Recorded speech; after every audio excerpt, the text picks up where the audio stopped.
Dear student, good morning. तो topic पढ़ा रहे थे आपको प्रोटीन्स के बारे में। प्रोटीन्स के बारे में हमने बताया था कि अमीनो एसिड्स पेप्टाइड बॉन्ड्स के द्वारा लिंक होकर के प्रोटीन बनाते हैं। अमीनो मतलब प्रोटीन्स जो हैं वो अमीनो एसिड्स के थ्रू ही बनते हैं।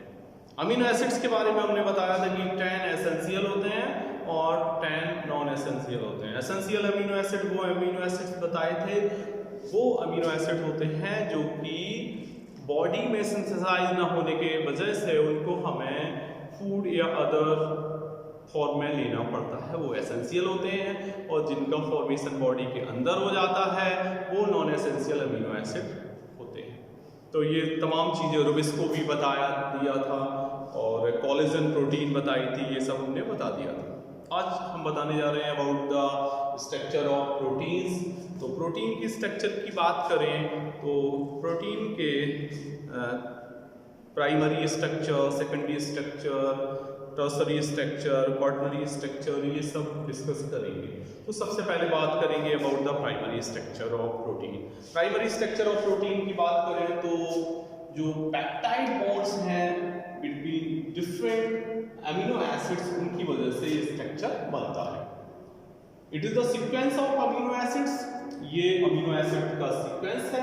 That is the positional information in a protein, कि मतलब प्रोटीन में पोजिशनल इंफॉर्मेशन होती है, उसको बताता है। That is which is the first amino acid and which is the second amino acid and so on. इसमें ये पता चलेगा कि कौन सा अमीनो एसिड पहला है, कौन सा दूसरा है, कौन सा तीसरा है एंड सो ऑन। एक प्रोटीन जो है is imagined as a line. Protein एक ऐसा इमेजिन लाइन के रूप में आप मान सकते हैं जिसमें left represented by the first amino acid, left side जो होगा वो रिप्रेजेंट करेगा फर्स्ट अमीनो एसिड को, while the right end is represented by the last amino acid। जो राइट एंड है वो रिप्रेजेंट होगा किसके द्वारा? लास्ट अमीनो एसिड के द्वारा रिप्रेजेंट होगा। ठीक है। इसके अलावा जो पहला अमीनो एसिड होगा उसको हम एंटरनल अमीनो एसिड भी कह सकते हैं। The first amino acid is also non essential amino acid. इसके अलावा जो लास्ट अमीनो एसिड होगा उसको कहेंगे सी-टर्नल अमीनो एसिड। उसको क्या कहेंगे? लास्ट वाले को कहेंगे सी-टर्नल अमीनो एसिड। ठीक है, इसको कह देंगे सी-टर्नल। एन-टर्नल हो गया और एक सी-टर्नल हो गया। एन-टर्नल का मतलब जो फर्स्ट वाला है और सी-टर्नल का मतलब है लास्ट वाला है।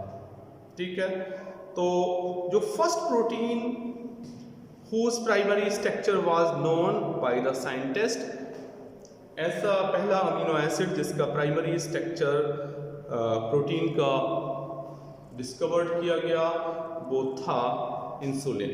क्या था? इंसुलिन। सुना होगा, इंसुलिन भी एक प्रोटीन है।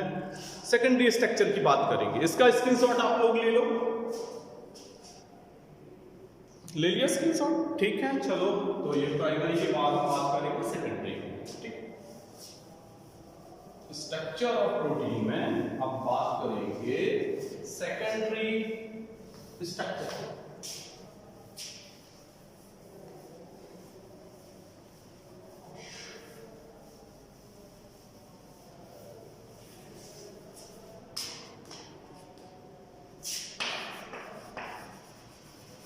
Secondary structure of protein.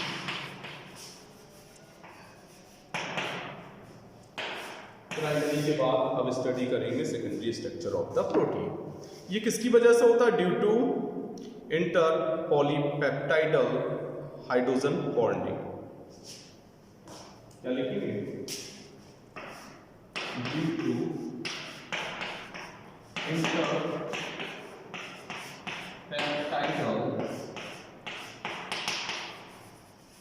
hydrogen bond, actually hydrogen bond, due to interpeptidal hydrogen bonding। वो जो प्राइमरी थी वो किसकी वजह से हो रही थी, हमने बताया due to peptide bonds between different amino acid, और सेकेंडरी जो है वो due to interpeptidal hydrogen bonding के थ्रू होगी। जो कॉइलिंग है या फोल्डिंग प्रोटीन चेन की है वो उसकी वजह से सेकेंडरी स्ट्रक्चर बनता है प्रोटीन का। सेकेंडरी स्ट्रक्चर की वजह क्या है, जैसा कि हम बता रहे हैं, जो कॉइलिंग या फिर फोल्डिंग है प्रोटीन्स चेन की, जिसकी वजह से सेकेंडरी स्ट्रक्चर्स बनते हैं। इसमें पहला देखेंगे अल्फा हेलिक्स। पहला क्या होगा, अल्फा हेलिक्स, ठीक है।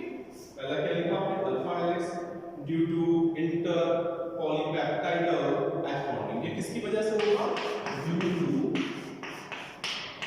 इंटर पॉलीपेप्टाइडल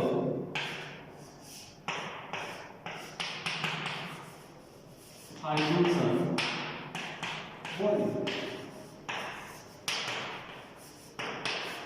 ठीक है। तो ये अल्फा हेलिक्स जो है उसके लिए हमने बताया due to inter polypeptidal hydrogen bonding. जो कॉइल फोल्डिंग होगी, अब इसके लिए देखो केवल कुछ प्रोटीन्स ही प्रोटीन थ्रेड के फॉर्म में अरेंज होकर एक हेलिक्स का फॉर्मेशन करते हैं, ठीक है। और जो कि सिमिलर होता है रिवॉल्विंग स्टेयरकेस से। प्रोटीन्स में देखा जाए केवल राइट हैंडेड हेलिक्स ही ऑब्जर्व किए गए हैं, राइट जो हैंडेड हेलिक्स हैं वही ऑब्जर्व किए गए हैं। जो हेलिक्स होता है वो स्टेबलाइज्ड होता है किसके द्वारा, बाय द हाइड्रोजन बॉन्डिंग के द्वारा होता है, जो कि ऑक्सीजन और कार्बोक्सिलिक ग्रुप के बीच में जो होती है उसकी वजह से एक अमीनो एसिड के साथ साथ नाइट्रोजन जो होता है अमीनो ग्रुप का, उसके बीच में होता है। एग्जाम्पल अगर देखें अल्फा के तो मायोसिन है और केराटिन है। एग्जाम्पल लिखो, मायोसिन एंड केराटिन प्रोटीन और myosin protein alpha helix secondary structure को शो करती है। अब देखो बीटा प्लीटेड सीट, दूसरा होता है बीटा प्लीटेड सीट, हेडिंग आओ बीटा प्लीटेड सीट। ये इंटर पॉलीपेप्टाइडल हाइड्रोजन बॉन्डिंग के द्वारा होता है। यहां एक बात ध्यान रखना, ये इंट्रा है, ये किसके बीच में होता है, इंट्रा, और ये कैसे होता है, ध्यान लिखोगे due to inter peptidal hydrogen bonding, ठीक है। ये किसकी वजह से होता है, वो इंट्रा की वजह से होता है। ये किसकी वजह से होता है, इंटर पॉलीपेप्टाइडल हाइड्रोजन बॉन्डिंग के द्वारा होता है, जो बीटा प्लीटेड सीट। जब दो या दो से अधिक चेन्स जो होते हैं अटैच्ड हो जाते हैं एक साथ इंटरमोलिकुलर हाइड्रोजन बॉन्ड के द्वारा, तो इसको कहते हैं बीटा प्लीटेड सीट बोलते हैं इसको। और जो चेन्स होती हैं वो पैरेलल हो सकती हैं या फिर एंटी पैरेलल हो सकती हैं। फॉर एग्जाम्पल जो सिल्क फाइबर्स हैं, एग्जाम्पल लिखो, फॉर एग्जाम्पल सिल्क फाइबर्स, क्या लिखा, सिल्क फाइबर्स। तो एग्जाम्पल आपने लिख लिया सिल्क फाइबर्स। और इसके अलावा सिल्क फाइबर्स जो है सबसे बेस्ट एग्जाम्पल है बीटा प्लीटेड सीट कॉन्फ़िगरेशन के। ध्यान रखना है, बीटा प्लीटेड सीट जो कॉन्फ़िगरेशन का बेस्ट एग्जाम्पल जो है वो क्या है, सिल्क फाइबर्स है, ध्यान रखना। तो बेटा आज आप लोगों को हमने बता दिया प्रोटीन के दो स्ट्रक्चर बता दिए, एक तो बता दिया प्राइमरी स्ट्रक्चर ऑफ प्रोटीन, दूसरा बता दिया आपको secondary structure of the protein. दो स्ट्रक्चर और हैं प्रोटीन के, जो टर्सरी स्ट्रक्चर है और चौथा जो है वो कौन सा है, क्वाटरनरी स्ट्रक्चर। तो प्राइमरी स्ट्रक्चर, सेकेंडरी स्ट्रक्चर, ये दो आपके हमने कंप्लीट करा दिए। बचा कौन सा है आपका, टर्सरी और क्वाटरनरी है, वो हम आपको कल बताएंगे। Thank you so much, have a good day.